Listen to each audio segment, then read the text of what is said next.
Yo, what's going on, y'all? It's Cone, and today we're talking for a bit about the Golden State Warriors, who last night had one of the best games of the season against the Boston Celtics. And it feels like over the past few years, more often than not, if you see this matchup on the calendar, you should probably go ahead and tune in. And if you didn't, go watch the highlights after you finish this video, because this might have been the best game of the season so far.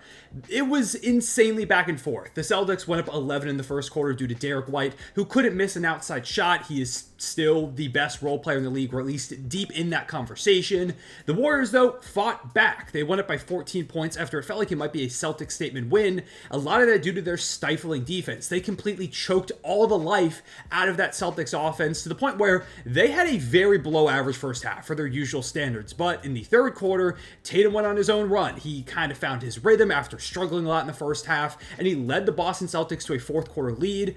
But Golden State slammed the door shut to win this one 118-112, and a lot of that was Steph Curry, who hasn't played every single game this season. He was dealing with an ankle injury, but tonight in the fourth quarter had 10 points, 2 rebounds, 2 assists, a steal, and a block, with all of his points coming in the last 5 minutes and 30 seconds. And overall in the night, he had 27, 7, 9, and 4 steals. It was an unbelievable night. Outside of the buckets he was getting here in the clutch, he had a dime to Buddy Hield in the quarter to go ahead and put the dagger in the Celtics. And Buddy Hield, continuing his hot start to the season, 16 points, 4 threes. Wiggins had 16 points and a couple of boards. Draymond had 2, 6, and 4. Very Draymond Green type stat line with elite defense. 10 boards from Kevon Looney, Jonathan Kuminga, and Kyle Anderson each had double-digit points, with Kyle Anderson going on a run by himself for 9 points for the Warriors, which was 3 straight threes, including one that was a pull-up, although I don't know if I can quite call it a pull-up jumper because it was so slow that I think it legally can't be categorized that way. GP2 had 6 points with a couple of blocks.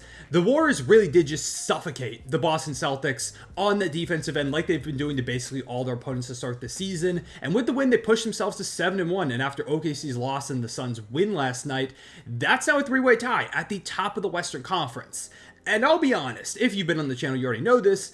I thought this Warriors team was going to be pretty bad for a few reasons. Number one, no real second option. Klay was kind of supposed to be that guy last year, but as we all know, he was hyper inconsistent, and that led to a lot of problems where you were asking Steph Curry to carry you night in and night out, and he could do that because he's one of the best in the world some nights, but you got to the end of the season, and he really trailed off in his production, and it led to the point where the Warriors were right there with the Rockets, almost falling out of the play-in, and then did end up losing in the play-in in that first game to the Sacramento Kings, not making the playoffs. You also had the fact that I didn't trust a lot of their role players. I like the additions theoretically of like Kyle Anderson and Buddy Hield and D'Anthony Melton, but Melton has been pretty inconsistent and very injury prone over the last few years with Philly. Buddy Hield is a classic tale of there are some games where he's amazing, specifically towards the start of his tenure, but usually he trails off a little bit like we saw with Indiana, like we saw with Philly, and maybe we'll see here, but we'll talk about him in a moment. I also didn't love the idea of Kyle Anderson fitting in with this offense. I just felt like he wasn't really a Warriors type of player. Kevon Looney had a really down season last year. They're relying on a lot of young guys to take jumps, with Kuminga having to fit into this offense that I felt like he still didn't quite fit into, and they're asking a lot from Pods and what's going to happen with Moses Moody because he never really plays consistently, and Trace Jackson Davis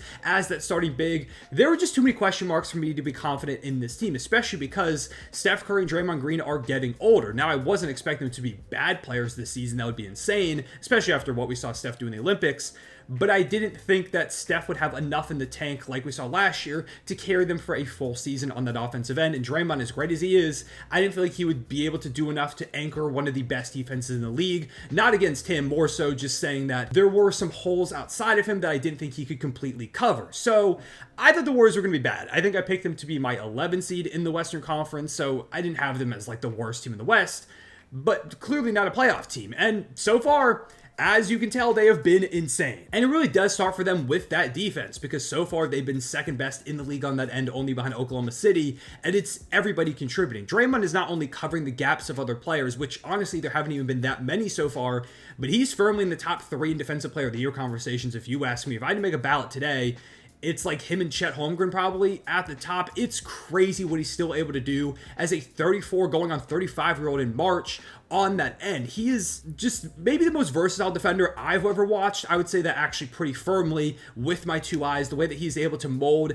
to different role players, and as he continues to get older, to continue to be effective on that end. When the system changes, it doesn't matter. Draymond is still an all-world caliber defender. He's a great offensive connector. As much as I dislike some of his antics he's pulled against OKC over the time, I have to respect the fact that he is one of the best defenders the game has ever seen, and still, this late into his career, he finds ways to make an impact every single moment that he's out there. Andrew Wiggins, too, is back looking more like himself. He would probably be in my all-defensive ballot, or at least firmly in that conversation, if I had to make one today. You've got other great guys like GP2, who has always been a great defender, but he's on the court now, and he's making an impact on that end. D'Anthony Melton out there being a menace on the perimeter. The big men are holding it down. Trayce Jackson-Davis. Kevon Looney is looking a lot more like his 2022 self right now rather than his 2023 and 2024 self. Steph Curry competing really heavily on that defensive end as well. Despite getting up there in age, you might expect him to kind of take a little bit of a step back, but no, he knows he needs to not be a weak link. He's playing some of the better defense I feel like I've ever seen from him. Podziemski, Buddy Hield, everybody is bought in on that end. If they're on this Warriors roster right now, they're probably competing defensively. And they really did give the Celtics hell. 42% shooting from the field, 35% from three. Those might not sound like the worst offensive numbers in the world, they're not,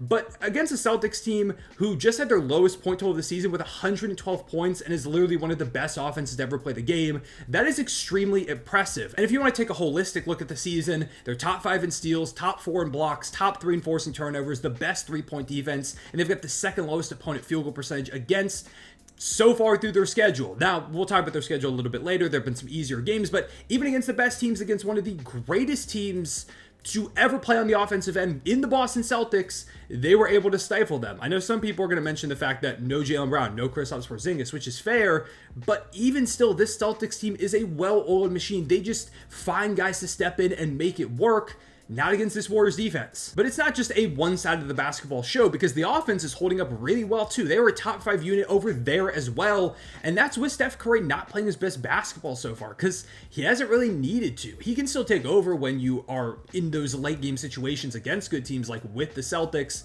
Like I said, 10 points in the final 5 minutes and 30 seconds. He did a great job of stepping up when they need him, but if you could go through a full season where Steph's numbers don't look that great, but he's able to coast by and be ready for the playoffs, you'll absolutely take that. And it's been because everybody else is stepping up. Buddy Hield, I can't say enough about how insane he has been to begin this season. 21.1 points per game, that's leading the Warriors on 52% shooting from the field and 50.7% from three. And so far he's made 37 threes through 8 games, which is second in the league only behind Jason Tatum, who he played tonight, who has played one more game and has taken 30 more threes. Buddy Hield has been the best 3-point shooter in the association to begin this season, and he is a historically great shooter. I've said that before on this channel, and for some reason I've gotten pushback when every number ever would agree with me, but I really was not expecting anything like this. He is off to one of the best 3-point shooting starts ever, because not only is he shooting 50%, right now if you extrapolate what he's done so far through these first 8 games over a full 82 game season,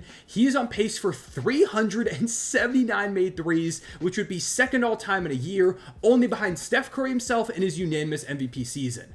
That's ridiculous. Now, is he going to be able to do this for a full 82 game season? No, I don't think so. But if he can do anything even slightly similar to this, he could give them like half this production, and he would still be looked at as a really good pickup, somebody that has changed the dynamic of this team. The fact that he is such a terrifying threat out there playing that Klay Thompson role is elevating this team dramatically. And you've also got Wiggins, who is looking more like his old self. He had a really rough past couple of years on the court, and I know there was some stuff going on with his personal life too, but right now, he's playing his best basketball since that 2022 run. 16 points per game, shooting 40% from three, and again, elite defense. Draymond orchestrating the offense with 4 dimes per game, 9 points, 6 rebounds, typical Draymond stuff, but 43.5% from deep. He is a threat from out there. Moses Moody playing really well in his minutes. He's been really efficient when he's out there. Lindy Waters has been a good contributor. Podziemski isn't hitting a lot of his outside shots right now, but is contributing with playmaking, and he's going ahead and getting downhill. Jonathan Kuminga is still one cog that they're trying to figure out how to work into this offense, and honestly, the more that I think about it, I think Kuminga ends up getting traded at some point, because the Warriors, if they keep playing like this, I think will try to maximize this window right now. They didn't come to a contract extension or anything this offseason, and it's clear he's not the best fit alongside what they have right now. I feel like with him as a trade chip, you could go out there and get someone really good that could really elevate this team to a new level, but that's a whole nother another conversation to have, because right now everything's working. So you don't really necessarily need to make moves unless you get to the deadline and you really want to go all in. And a lot of the reason beyond just the personnel is that Steve Kerr's done a great job of modernizing this offense. It felt like the Warriors kind of fell behind a little bit. They were sticking to their guns too much over the last few years, and now they look a lot more like what you expect a modern offense would look like, which is funny because they're the team that kind of pioneered that. But there's a lot more motion and movement, a lot of guys getting involved. They're using a super deep rotation right now. Started the season saying we're going to use 12 guys, we're going to play them all, and it worked against the weaker teams to start off the season, but I was worried about how it would look against some of the powerhouses. But against the Celtics, it led them to a win, and right now they have the best net rating in the NBA because they are top 3 on both ends of the ball. It's hard to not have that in your pocket. So they've been ridiculous. Everything that I said to go ahead and start the season, my predictions have been wrong so far. The question is this type of play going to hold? Because I know I made a Lakers video after they start off 3-0, and right now they're nowhere near that 3-0 record. It has been a pretty steep decline since then. And I'm not saying the Lakers are doomed or anything, but could we see something similar with the Warriors? Because the Buddy Hield shooting, I do think, is unsustainable. He's going to come back down to earth. There's not going to be that much volume and efficiency to go together. But again, I don't think they need that much from him. They have also had an easy schedule so far. I've alluded to that a couple of times. They've played the Jazz, the Blazers, the Wizards, the Pelicans twice, who have been really figuring things out so far, or are trying to figure out rather. Although Steph Curry, I will say, didn't play in either of those Pelicans games, so that's nowhere near an easy win. But they did beat the Rockets. They beat the Celtics here, even though, again, there was no Jaylen Brown. I don't care that much. I think they're still a really tough opponent. They've done a really good job. You can only play who's in front of you, and they're decimating the bad teams as well. It's not like they're squeaking by a Wizards or a Blazers or something like that. They are eviscerating teams left and right. They've been extremely impressive. That's really what I want to say. And they're going to have to continue to be, because they have a gauntlet of a next 4-game schedule. It's the Cleveland Cavaliers, who are currently the only undefeated team in the league. They're 9-0. It's the Thunder, who just got their first loss to the Nuggets, but have been a completely game-breaking defensive team, one of the best defensive starts ever. So if you want to see a defensive matchup, you can go ahead and see that there. They have the Mavericks, who, of course, are the reigning Western Conference champs. They're always scary. And then the Memphis Grizzlies, who have been up and down, but they still have the personnel to really give you a tough time. So that's their next 4 games. They're going to have to go ahead and prove it. If they can come out of that with just a loss or 2, then I do think we need to have some deep conversations about if this team can compete for a championship. I'm going to hold off my judgment for now, because last year we also saw the Warriors start off extremely hot and they quickly cooled off and of course ended up missing the playoffs. But I mean, this team definitely looks more impressive at the moment than any of those wins looked for last year's team. I feel like so far I can firmly say I've been wrong about the Golden State Warriors, and I'm not mad to admit that. It's fun. I'm having a lot of fun watching this Warriors team on that defensive end. I like seeing Steph Curry and the Warriors be good because I feel like it's good for basketball. I'm happy that Steph Curry is getting a chance to compete at an extremely high level. I was worried the last few years of his career he was just going to kind of fade into obscurity, or the Warriors rather. Of course, Steph Curry's not going anywhere, but the Warriors were going to really struggle, and that has not been the case. We'll see where it goes with that tough schedule ahead of them, but right now they look firmly like one of the 3 best teams in the NBA, and that in and of itself, after the way I thought they would start the season, is extremely impressive. But yeah, with all that being said, those are my thoughts on the Warriors. Let me know down below in the comments what your thoughts have been so far about their beginning to the season. Do you think they're for real? Are they championship contenders? Are they just a really good team? Do you think that they're frauds that'll come back down to earth? I would love to hear your thoughts.